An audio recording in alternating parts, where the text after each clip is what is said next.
Berpikir kritis itu tidak mentah-mentah menerima informasi yang didengar atau dilihat itu sebagai kebenaran. Informasi yang didapat dan didengar itu diolah, diperiksa secara mandiri oleh akal kita. Ingredient berpikir kritis yang gampang buat orang kebanyakan itu ada 2 layer. Ingredient kedua memang sedikit lebih sulit dan perlu effort, yaitu bereaksi lambat.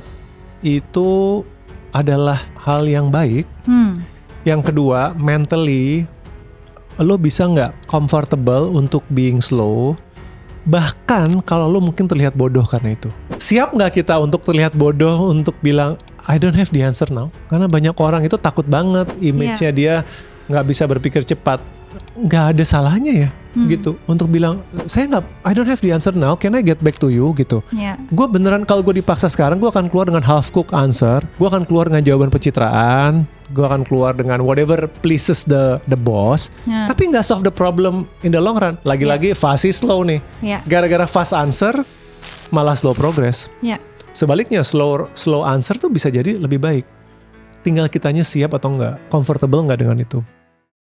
Oke, welcome back to Jadi Mikir, masih bersama Mas Henry Manampiring. Untuk kali ini kita bakal ngebahas tentang berpikir kritis nih Mas. Di dunia sekarang, dunia dengan gempuran informasi, kita nggak pernah kekurangan informasi, malah terlalu banyak informasi dengan take yang contradicting gitu ya. Kalau misalnya terutama di sosial media gitu kan, ada banyak sekali advice atau kayak perspektif gitu. Kita nggak pernah kekurangan informasi dan nggak pernah kekurangan pendapat dari orang lain. Menurut Mas Henry, apa sih definisi dari berpikir kritis dan apa sih ingredients dari berpikir kritis itu? Oke, ini jawaban sotoy saya bilang. Saya bukan pakar critical thinking. Kalau definisi awam saya adalah berpikir kritis itu tidak mentah-mentah menerima informasi yang didengar atau dilihat itu sebagai kebenaran. Jadi tidak mentah-mentah saya dikasih tahu A, maka berarti ya A benar. Berpikir kritis itu artinya informasi yang didapat dan didengar itu diolah, diperiksa dulu secara mandiri oleh akal kita, baru kemudian kita mengambil 3 pilihan sebenarnya. Yaitu ada 3 opsinya. Yang pertama, saya setuju, ya menurut saya informasi yang saya dapat benar, atau hasil olahan kita menuju pilihan yang kedua, saya tidak setuju. Gitu. Menurut saya informasi yang saya dengar tidak benar. Tapi ada pilihan ketiga yang orang sering lupa. Yaitu saya tidak punya cukup data untuk mengambil kesimpulan lebih baik. Saya menunda sikap. Saya tidak tahu, saya suspend. Saya nggak tahu ini salah, saya nggak tahu ini benar, maka saya tidak punya opini. Nah, kita jarang mengambil yang ketiga nih menurut saya. Ya kan? Di netizen maha benar, itu cuma ada 2 polar.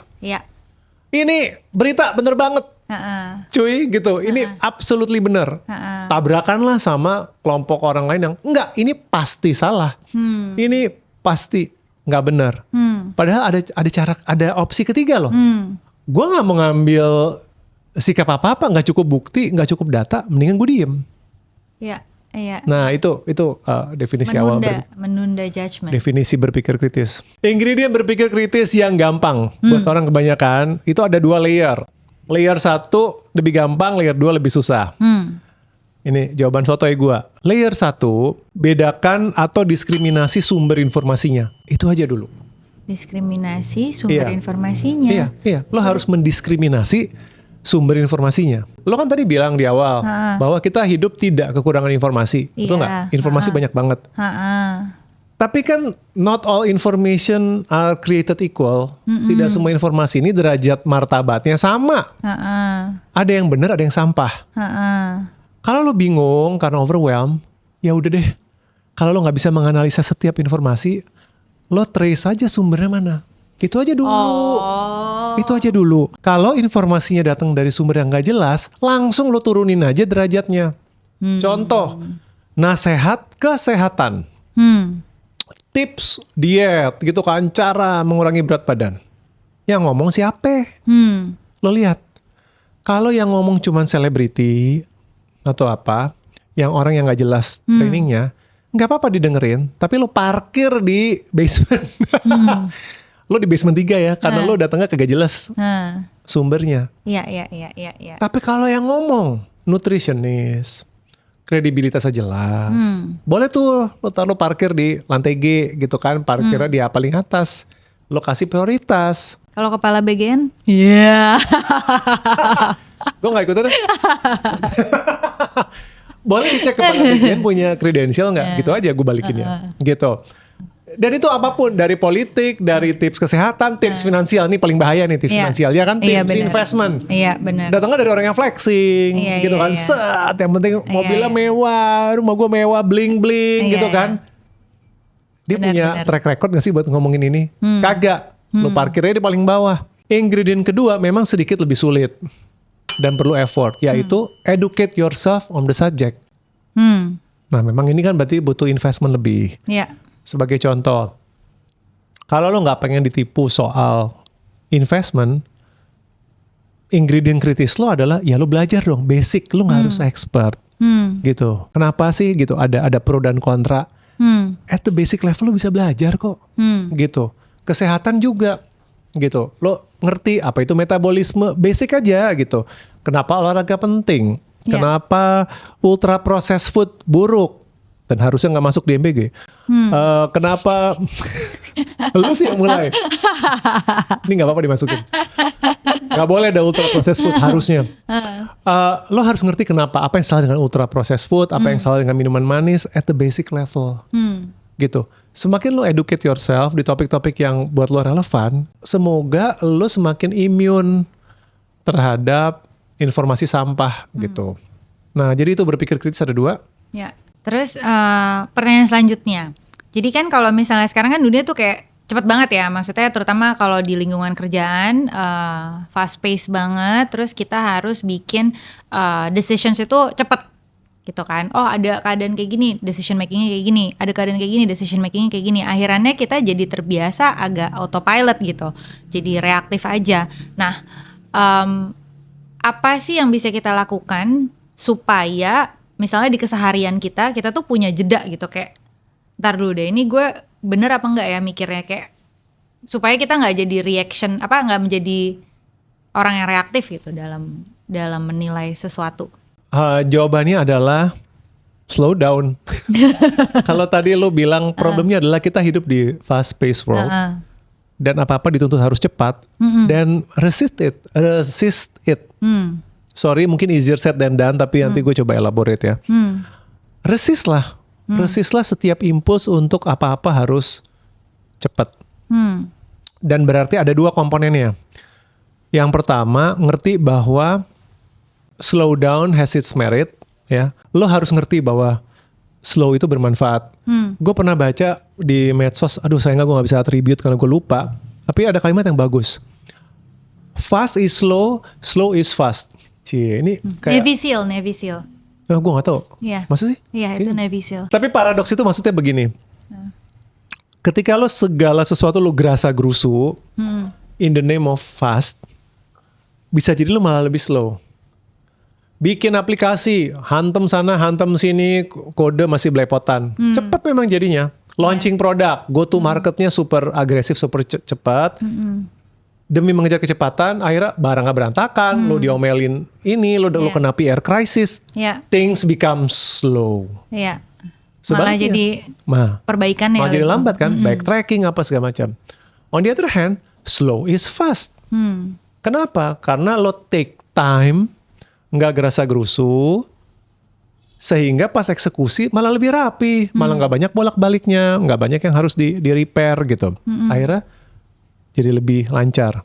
Jadi paradigma fast is better itu nggak senaif itulah, gitu.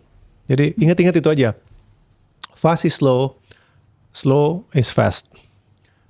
Nah, tapi yang kedua tuh ada faktor psikologis dan gua ngerti banget. Meeting, pressure, bos bilang ada masalah. Ajeng, apa menurut lo solusi untuk ini? Gitu kan, berdasarkan data yang kita punya. Apa solusinya? Gue ngerti kalau ada pressure untuk produce intelligent answer. Ya. Intelligent response, langsung solusi. Siap nggak kita untuk terlihat bodoh untuk bilang, I don't have the answer now? Gitu. Karena banyak orang itu takut banget, image-nya dia nggak bisa berpikir cepat. Menurut gue sih, nggak ada salahnya ya. Gitu untuk bilang I don't have the answer now, can I get back to you gitu. Gue beneran kalau gue dipaksa sekarang gue akan keluar dengan half cook answer, gue akan keluar dengan jawaban pencitraan, gue akan keluar dengan whatever pleases the boss, tapi nggak solve the problem in the long run. Lagi-lagi fast is slow nih, gara-gara fast answer malah slow progress. Sebaliknya slow answer tuh bisa jadi lebih baik. Tinggal kitanya siap atau nggak, comfortable nggak dengan itu. Iya, berarti it has something to do with courage juga ya. Karena kita harus mau untuk tampil bodoh gitu kan. Iya. Jadi ada hubungannya sama reframe mindset juga kan. Iya. Dan hati-hati sama suzonmu. Nah, suzonmu adalah kalau gue jawabnya gue nggak punya jawaban, maka pasti bos menganggap gue bodoh. Itu udah suzon dong, udah prasangka dong, udah presumption. What if justru ketika lo minta waktu, lo malah kelihatan wise. Benar, bisa aja ada bos yang nganggep lo bego banget sih, lambat. Tapi kan belum tentu. Bisa jadi ada certain kind of manager yang, wah ini refreshing. Finally ada orang yang gak buru-buru keluar jawaban asbun. I think this guy or this lady is interesting. Dia gak mau gerasa-gerusu, dia take time. Gitu. Mungkin lo malah terlihat lebih bijak. Iya. Dan kalau lo di perusahaan yang butuh jawaban instan mulu, maybe that's not the right company for you juga. Aku pernah nonton YouTube ya, jadi ada paralel dari apa yang barusan kita bahas. Jadi ceritanya ada orang yang interview untuk masuk kayak consultant, kayak management consultant gitu. Terus untuk posisi yang cukup top senior lah gitu ya. Nah terus yang interview itu ketemu banyak anak-anak Ivy League yang semuanya pintar-pintar gitu. Tapi pada akhirnya dia milih satu orang ini untuk dapat kerjaannya. Dan pada saat orang ini nanya, kenapa lo nerimanya gue gitu? Apa yang membedakan interview gue sama interview anak-anak lain gitu? Karena kita semua sama-sama, maksudnya ya on paper tuh pinternya sama gitu. Karena cuma jawabannya dari si bosnya adalah, karena cuma lo yang ngambil waktu pada saat gue nanya sesuatu, lo gak punya pressure untuk immediately tahu jawabannya, lo malah nanya balik sama gue untuk mengklarifikasi pertanyaan gue. Gitu. Jadi bosnya ngasih, I think kayak ngasih kasus, studi kasus apa gitu. Dan instead of working on solving the problem, dia nanya dulu klarifikasi, oh berarti what you're trying to do adalah ini bukan. Gitu. Jadi dia ngambil waktu di situ. Dan I think kayak itu jadi mengingatkan aku juga sih sama kasus itu gitu, bahwa bisa jadi ada orang yang justru misalnya manajer gitu kan, justru mau lihat gitu lo bisa ngambil waktu apa lo ke pressure untuk ngasih jawaban segera gitu ya. Iya. Oke. 100. Pertanyaan selanjutnya adalah ke AI lagi nih Mas. AI itu kan ngebantu banyak ya, misalnya proses riset dan segala macam gitu. Menurut Mas Henry, dengan adanya AI, orang jadi lebih kritis karena punya akses kepada a lot of research at one go, atau orang malah jadi semakin tidak kritis? Lagi-lagi gue akan menghindari jawaban binary gitu kan, either or gitu, karena biasanya in reality itu things happen di tengah-tengah gitu, in between. Jadi to answer your question tergantung. Ini kayak di segmen yang sebelumnya ya tentang AI dan menulis buku, mirip jawabannya. Kalau kita menggunakan AI untuk berpikir untuk kita, jadi kita delegate the thinking process ke AI, lu jadi bego sih. Bukan cuma lo nggak memakai otak lo, ya. Dan lo akhirnya cuma jadi user pasif dari pemikiran AI. Yang kedua tuh lo rentan ketipu lo. It's a very dangerous situation. Belum lama kan baca nggak berita Deloitte Australia kena masalah. halusinasi kan? Halu, dia bikin report, ternyata report tadi bikinin AI, AI-nya halu, ngarang kutipan-kutipan yang tidak eksisten. Gila tuh, itu bahaya banget sumpah. Jadi you see how dangerous terlalu mengandalkan pada AI. Jadi tolonglah berpikir sendiri dulu. Data crunching-nya mungkin nggak apa-apa dibantuin AI ya. Gitu. Kalau kamu harus deal with a lot of data gitu ya. Karena AI is good with that kan. Tapi wisdom itu harus datang dari lo sih. Gitu. Wisdom untuk memaknai temuan ini, untuk melaporkannya bagaimana, apa conclusionnya. Tolong dipikirkan sendiri. Kalau kemudian kamu mau cross check dengan AI, itu nggak apa-apa. Gue nggak melarang kita tuh untuk minta nasihat AI kok. Gitu. Tanya gitu. Saya punya kesimpulan kayak gini, what do you think? Gitu. Itu pun take it with a grain of salt. Karena gue pernah baca AI itu punya kecenderungan menyenangkan si penanya, memvalidasi kan. Jadi always remember gitu bahwa selalu ada bahaya bias validasi di situ. Tapi it's okay. Jadi my point adalah mau pakai pemikiran AI boleh, tapi lo pikirin sendiri dulu boleh nggak? Gitu. Yang penting you do your work dulu nih. Otak lo udah lo putar sampai capek sehingga otak lo nggak jadi karatan. Abis itu lo mau cross check, bounce sebagai teman diskusi. Kalau jadi penulis kan sebagai teman penulis, lo bounce. Menurut lo ini gimana? Monggo. Ya. Tapi jangan skip langsung pakai AI. Ya, jadi AI itu dipakai buat membantu bukan menggantikan. Iya kan? Iya. Benar ya. Karena kalau menggantikan berarti lo saatnya digantikan AI dong. Iya. Lo di PHK aja, bisa mikir ya. Iya. Tapi going back to your point bahwa otak kita itu kan kayak muscle, kalau semakin gak dipakai ya semakin kemampuannya semakin berkurang gitu kan. Sama kayak kalau kita mau ke gym tapi kita delegasi sama orang, lo deh yang ke gym on behalf of me yang gak bisa. Iya kan? Iya. Joki angkat barbel gitu kan. Nah, ya itu joki loh. Iya. Jadi manfaatnya malah nggak ada gitu kan. Kalau misalnya kita mau olahraga tapi olahraganya delegasiin ke orang kan nggak lucu ya sebenarnya. Pertanyaan selanjutnya, Mas Henry, apa yang harus ada sebuah sistem nggak sih atau kayak mental model yang bisa kita terapkan pada saat kita membaca headline berita supaya nggak cepat reaktif?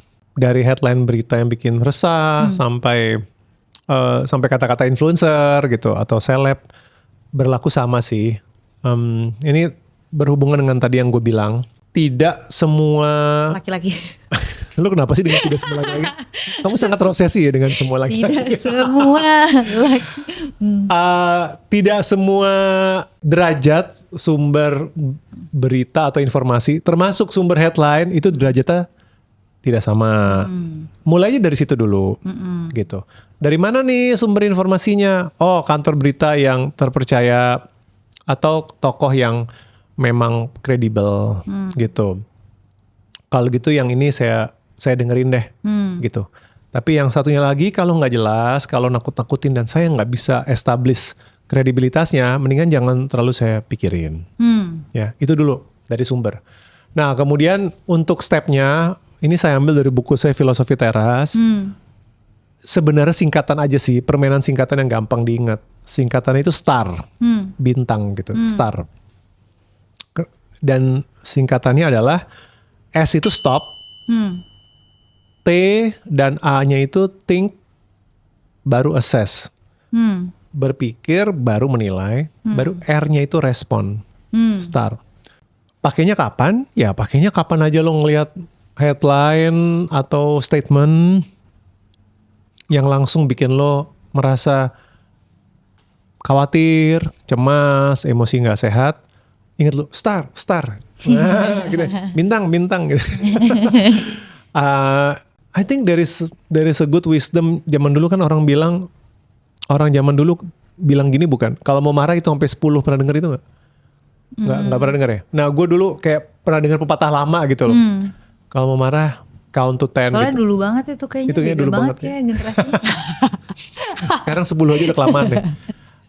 Dulu gue pikir ini apaan sih? Tapi kayaknya gue ngerti deh. Itu memberi ruang buat jeda sebenarnya. Sebenarnya ngitungnya sendiri tuh nggak ada, bukan obatnya. Ya. Menjadi disiplin untuk lo bisa nggak ngasih waktu sebelum bereaksi gitu. mungkin lo butuh lebih dari 10 sih, gitu. Sampai mungkin lo butuh 10 Ribu. jam, 10 hari, gitu kan.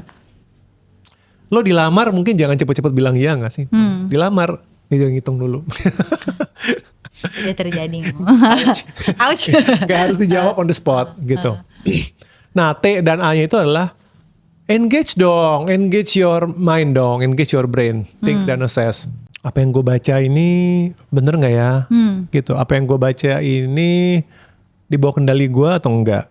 Kalau di luar kendali, ya gue mau stres kayak apa juga enggak merubah. Ini lebih pendekatan stoik sih, gitu. Yang tadi itu akurat atau enggak?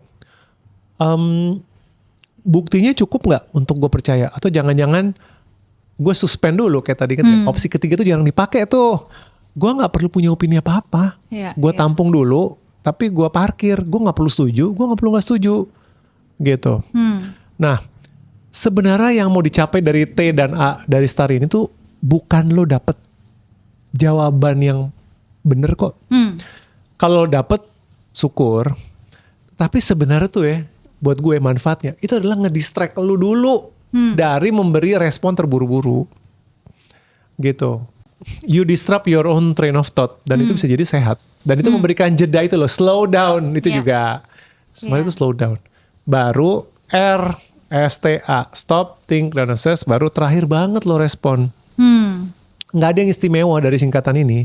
Ini sebenarnya cuma cara fancy supaya lo nggak lompat ke R gitu doang sih.